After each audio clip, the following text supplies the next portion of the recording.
Hello my dear students. आज आम सप्तम श्रेणी गणितर अभ्यास कार्य 12.3 विषय आलोचना करबा। एही 12.3 रे समांतर सरल रेखा अंकन केमती करा जिवो से विषय पाठ रही। एक नंबर एबी सरल रेखा अंकन कर। यार बहिस्थ पी बिंदु नियो। पी बिंदु देई एबी सरल रेखा सह समांतर सीडी सरल रेखा अंकन कर। अंकन पई केवल स्केल और कंपास व्यवहार करा जिवो। प्रथमे गोटे विश्लेषण चित्र मु करिवि। एबी सरल रेखा यार बहिस्थ एक बिंदु हेउची पी। ए पी बिंदु देई एबी सरल रेखा सह समांतर सीडी सरल रेखा में अंकन करिबा। ताले एटा होची सीडी सरल रेखा। ताले सीडी सरल रेखा और एबी सरल रेखा समांतर हेबा पई शर्त कोन हबो? एई दुई सरल रेखा को गोटे छेदक छेद करिवो। ए छेदकटी पी बिंदु देई जिवो। से छेदकटी सीडी सरल रेखा को पी बिंदु रे एवं एबी सरल रेखा को मनगर क्यू बिंदु रे छेद करूछि। जदि अनुरूप कोणर परिमाण समान हुए ताहले सरल रेखा दुटी समांतर हबो, किंबा जदि एकांतर कोणर परिमाण समान हबो ताहले मध्य सरल रेखा दुटी समांतर हबो। सेही अनुसार आमे अंकन करिबा। प्रथमे एबी सरल रेखा अंकन करिबा। तापरे यार बहिस्थ पी बिंदु नेबा। ए पी बिंदु देई एबी सरल रेखा सह समांतर सीडी सरल रेखा अंकन करिबा। सेथि पई आमे पीक्यू सरल रेखा अंकन करिबा, जहा कि एबी सरल रेखा को क्यू बिंदु रे छेद करिवो। ए क्यू बिंदु एबी सरल रेखा उपरिस्थ जेकोनोसी एक बिंदु, मनकर एही बिंदुटीर नाम क्यू, ताहले पीक्यू छेदक सरल रेखा आमे अंकन करिबा।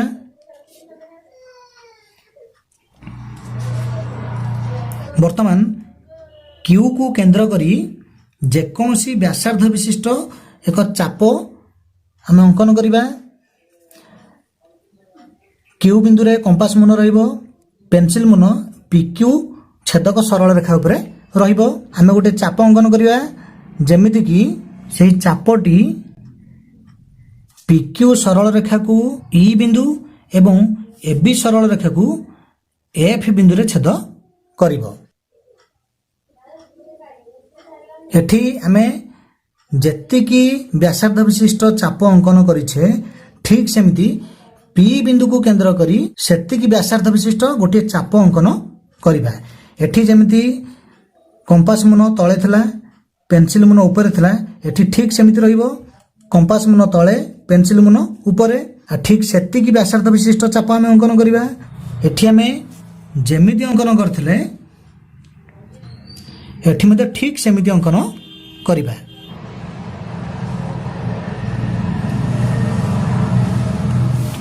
एहा परे कोन करिबा? एई ई ओ एफ बिंदु मध्यरे दूरता जतिकी सेतिकी मापिबा। ई ओ एफ मध्यरे दूरता हो जतिकी। एठी पी बिंदु को केंद्र करी जो चाप अंकन कले ताहा पीक्यू सरल रेखा उपरे गोटे बिंदु सृष्टि करछि। से बिंदुर नाम आमे जी दे देबा। ए ई ठारू एफ बिंदुर दूरता जतिकी, ठीक सेमती ए जी बिंदु ठारू सेतिकी दूरतार गोटे बिंदु आमे बाहर करिबा, जेमति कि ताही चाप ऊपर ही रहिबो। ताले ई ठारू एफ रो दूरता हो जतिकी, जी ठारू एही बिंदुटीर दूरता सेतिकी हबो। तेणु एठी गोटे आमे चापटी अंकन कर दबा। गोटे बिंदु सृष्टि हैला। एही बिंदुर नाम आमे एच दे दबा। वर्तमान एही पी बिंदु और एच बिंदु देई गोटे सरल रेखा अंकन करिबा।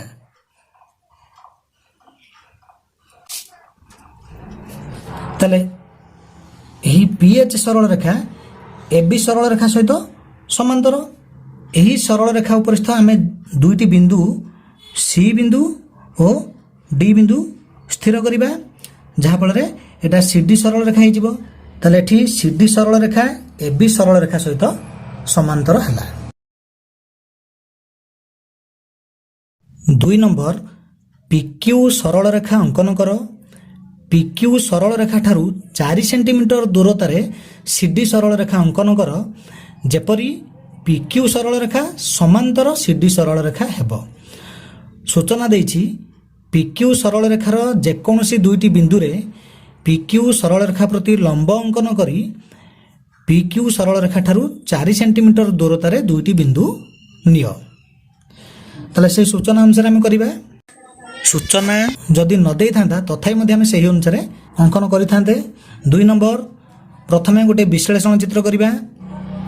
PQ ସରଳ ରେଖା ଅଙ୍କନ କର। PQ ଠାରୁ 4 ସେଣ୍ଟିମିଟର ଦୂରତାରେ CD ସରଳ ରେଖା ଅଙ୍କନ କର ଯେପରିକି PQ ସରଳ ରେଖା ସମାନ୍ତର CD ସରଳ ରେଖା। ତାହେଲେ ଏହି ଦୁଇଟି ସରଳ ରେଖା ମଧ୍ୟରେ ଦୂରତା ହେବ 4 ସେଣ୍ଟିମିଟର। ଏହି ସରଳ ରେଖାଟିର ନାମ CD ସରଳ ରେଖା।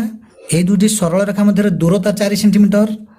ତାହେଲେ ଆମକୁ এই PQ ସରଳ ରେଖା ଉପରିସ୍ଥ ଯେକୌଣସି ଦୁଇଟି ବିନ୍ଦୁ ଚଏସ୍ କରିବାକୁ ପଡ଼ିବ। ମନେକର ବିନ୍ଦୁ ଦୁଇଟିର ନାମ E ଓ F। ଏଇଠି ଆମେ ଲମ୍ବ ଅଙ୍କନ କରିବା।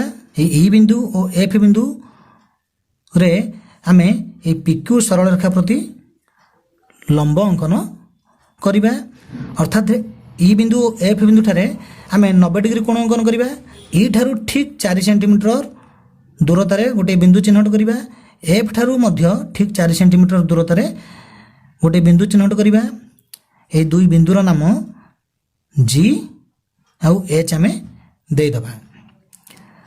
ଏ GH ବିନ୍ଦୁ ଦେଇ ଆମେ CD ସରଳ ରେଖା ଅଙ୍କନ କରିବା ଯାହାଫଳରେ এই দুইটি ସରଳ ରେଖା ସମାନ୍ତର ହେବେ। ତାହେଲେ ପ୍ରଥମେ PQ ସରଳ ରେଖା ଅଙ୍କନ କରିବା। P ବିନ୍ଦୁ ଏଇଟା ଦେଇ ଦେଉଛି Q ବିନ୍ଦୁ। PQ ସରଳ ରେଖା ଉପରିସ୍ଥ E ଯେକୌଣସି ଏକ ବିନ୍ଦୁ ଏବଂ F ଅନ୍ୟ ଏକ ବିନ୍ଦୁ। এই E ବିନ୍ଦୁରେ ଆମେ PQ ସରଳ ରେଖା ପ୍ରତି ଲମ୍ବ ଅଙ୍କନ କରିବା। ସେଥିପାଇଁ କ'ଣ କରିବାକୁ ପଡ଼ିବ?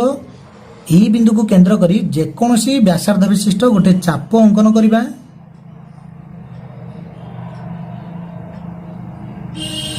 କେମିତି 90 ଡିଗ୍ରୀ ଅଙ୍କନ କରାଯିବ ସେ ବିଷୟରେ ଜାଣିଛ ବା ଆମେ ସିଧାସଳଖ କେମିତି 90 ଡିଗ୍ରୀ କରିବା?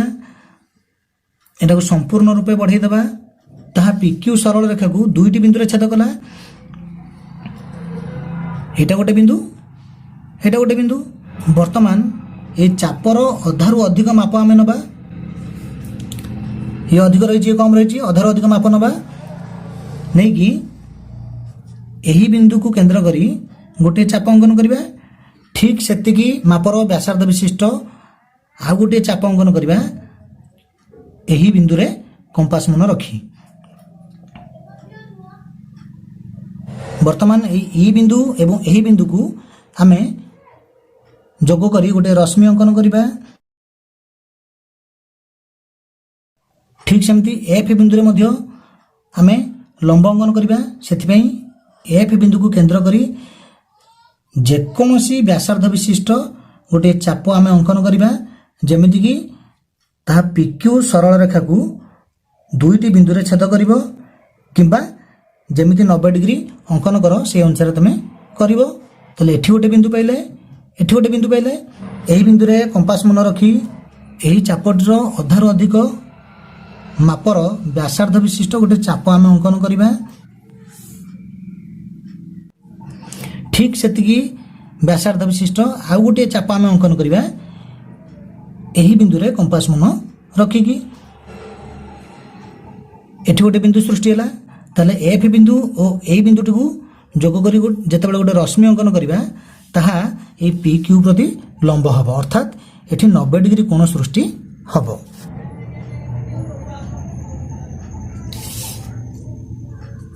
ବର୍ତ୍ତମାନ E ଠାରୁ 4 ସେଣ୍ଟିମିଟର ଦୂରରେ ଗୋଟେ ବିନ୍ଦୁ ଚିହ୍ନଟ କରିବା। F ଠାରୁ ମଧ୍ୟ 4 ସେଣ୍ଟିମିଟର ଦୂରରେ ଏହି ରଶ୍ମି ଉପରେ ଗୋଟେ ବିନ୍ଦୁ ଚିହ୍ନଟ କରିବା। ତେଣୁ 4 ସେଣ୍ଟିମିଟର ମାପିବାକୁ ପଡ଼ିବ। ଇଏ ହେଇଗଲା 4 ସେଣ୍ଟିମିଟର। ତାହେଲେ E ଠାରୁ ଏହି ବିନ୍ଦୁଟିର ଦୂରତା 4 ସେଣ୍ଟିମିଟର। ସେ ବିନ୍ଦୁର ନାମ ଆମେ G ଦେଇଥିଲେ, ତେଣୁ ଏହି ବିନ୍ଦୁର ନାମ G। ଠିକ୍ ସେମିତି F ଠାରୁ 4 ସେଣ୍ଟିମିଟର ଦୂରରେ ଗୋଟେ ବିନ୍ଦୁ ଚିହ୍ନଟ କରିବା। ଏହି ବିନ୍ଦୁର ନାମ ଆମେ H ଦେଇଦେବା। ବର୍ତ୍ତମାନ ଜି ଓ ଏଚ୍ ବିନ୍ଦୁ ଦେଇ ଗୋଟିଏ ସରଳ ରେଖା ଅଙ୍କନ କରିବା।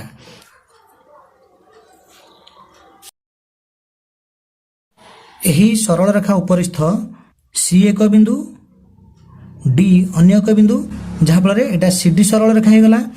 ବର୍ତ୍ତମାନ ପି କ୍ୟୁ ସରଳ ରେଖା ସମାନ୍ତର ସି ଡି ସରଳ ରେଖା ଏବଂ ଏହି ଦୁଇ ସରଳ ରେଖା ମଧ୍ୟରେ ଦୂରତା 4 ସେଣ୍ଟିମିଟର। 3 ନମ୍ବର କହିଛି ଏଲ୍ ନାମକ ସରଳ ରେଖା ନିଅ ଓ ପି ବିନ୍ଦୁ ନିଅ ଯାହା ଏଲ୍ ଉପରେ ନଥିବ। ଏଟା ପି ବିନ୍ଦୁ, ଏଲ୍ ସରଳ ରେଖା ଉପରେ ନାହିଁ।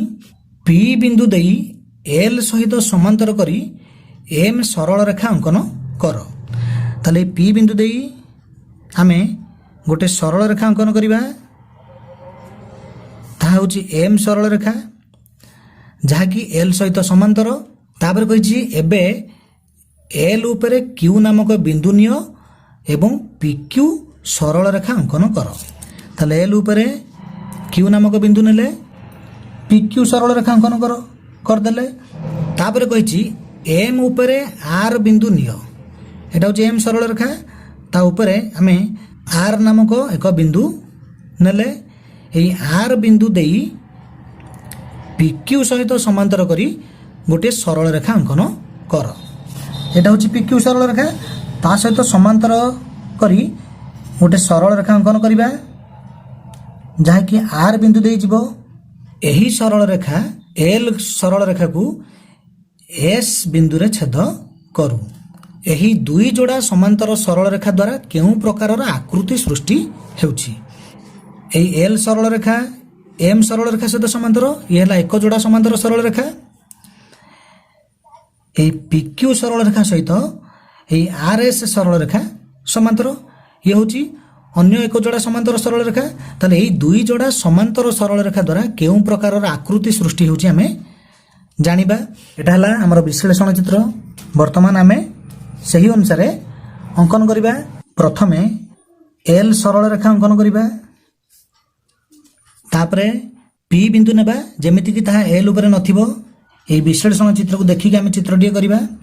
ଏଟା ପି ବିନ୍ଦୁ, ତାହେଲେ ଏହି ପି ବିନ୍ଦୁ ଦେଇ ଏଲ୍ ସହିତ ସମାନ୍ତର କରି ଆମେ ଏମ୍ ସରଳ ରେଖା ଅଙ୍କନ କରିବା। କେମିତି କରିବା? ସେଥିପାଇଁ ପି ବିନ୍ଦୁ ଦେଇ ଗୋଟିଏ ଛେଦକ ସରଳ ରେଖା ଏଲ୍ ସରଳ ରେଖାକୁ ଛେଦ କରିବା ଜରୁରୀ। ଏଠି ପି କ୍ୟୁ ସରଳ ରେଖା ଏଲ୍ ସରଳ ରେଖାକୁ ଛେଦ କରିଛି, ତାହେଲେ ଏହି ବିନ୍ଦୁଟିର ନାମ ମନେକର କ୍ୟୁ। ତାହେଲେ ଆମେ ପି କ୍ୟୁ ସରଳ ରେଖା ଅଙ୍କନ କରିବା। এই পি বিন্দু দেই এল সরল রেখা সহিত সমান্তর করে এম সরল রেখা অঙ্কন করা। কেমিতি করা আমি জানিছে, আমি অনুরূপ কোণ সমান করিকি করা। তেণু প্রথমে কিউ বিন্দুকে কেন্দ্র করে যেকোনসি ব্যাসার্ধ বিশিষ্ট গোটিয়ে চাপ অঙ্কন করা, যেমিতিকি তাহা এই পি কিউ সরল রেখা ও এল সরল রেখাকু ছেদ করিব। এটা গোটে বিন্দু, এটা গোটে বিন্দু। কম্পাস মুন তলে, পেন্সিল মুন উপরে রয়েছে, ঠিক সেমিতি পি বিন্দুরে কম্পাস মুন রহিব, সে তলে রহিলা, পেন্সিল মুন উপরে রহিলা। সেই একা ব্যাসার্ধ বিশিষ্ট চাপ আমি অঙ্কন করিবা, তাহলে অনুরূপ কোণ সমান বলি আমি দেখি পারিবা। বর্তমান এই চাপর এই যে দুইটি বিন্দু, গোটে বিন্দু পি কিউ সরল রেখা উপরে রয়েছে, আর গোটে বিন্দু এল সরল রেখা উপরে রয়েছে। সেই দুই বিন্দু মধ্যে দূরতা কেতে আমি দেখিবা। এই দুই বিন্দু মধ্যে এতিকি হচ্ছে তাঙ্কর দূরতা। তাহলে এটি আমি গোটিয়ে বিন্দু পাইছে, আউ গোটে বিন্দু পাই না। এই বিন্দু উপরে কম্পাস মনে রাখিলে আমি এই দুই বিন্দু মধ্যে দূরতা যেতিকি সেতিকি মাপর ব্যাসার্ধ বিশিষ্ট গোটে চাপ অঙ্কন করিবা। এইটার গোটে বিন্দু পাইগলে, তাহলে এই দুইটি বিন্দু মধ্যে দূরতা যেতিকি, এই বিন্দু ও এই বিন্দু মধ্যে দূরতা মধ্য সেতিকি। বর্তমান এই পি বিন্দু ও এই বিন্দু মধ্যে দেই আমি গোটিয়ে সরল রেখা অঙ্কন করিবা।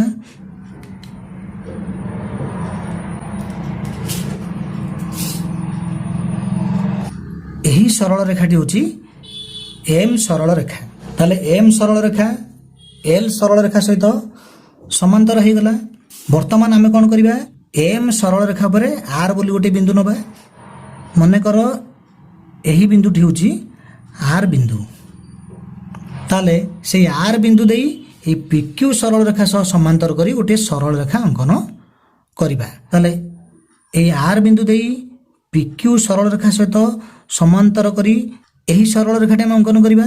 ତାହେଲେ এইটা ୟା ସହିତ କେମିତି ସମାନ୍ତର ହେବ? ଯଦି এইটা ହେଉଛି ସେମାନଙ୍କର ଛେଦକ ସରଳ ରେଖା, ଯଦି এই କୋଣ ଦୁଇଟିର ପରିମାଣ ସମାନ ହୁଏ ତାହେଲେ এই ଦୁଇଟା ସମାନ୍ତର ହେବ, କାରଣ এই ଦୁଇଟି କୋଣ ହେଉଛି ତାର ଅନୁରୂପ କୋଣ।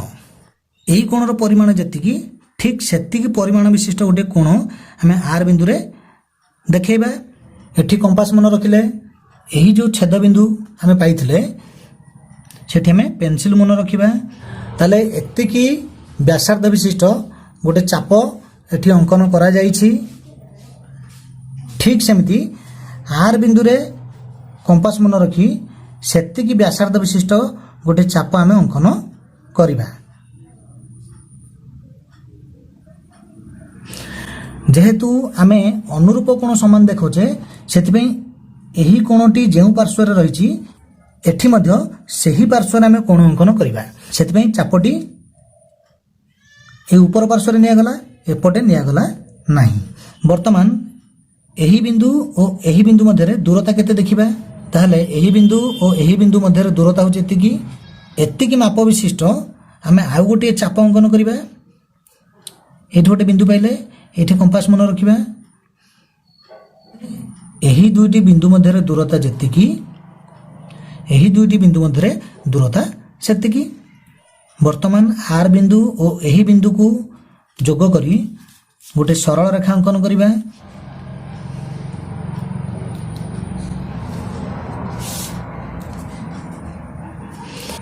ଯାହାକି ଏଲ୍ ସରଳ ରେଖାକୁ ଏସ୍ ବିନ୍ଦୁରେ ଛେଦ କରିବ।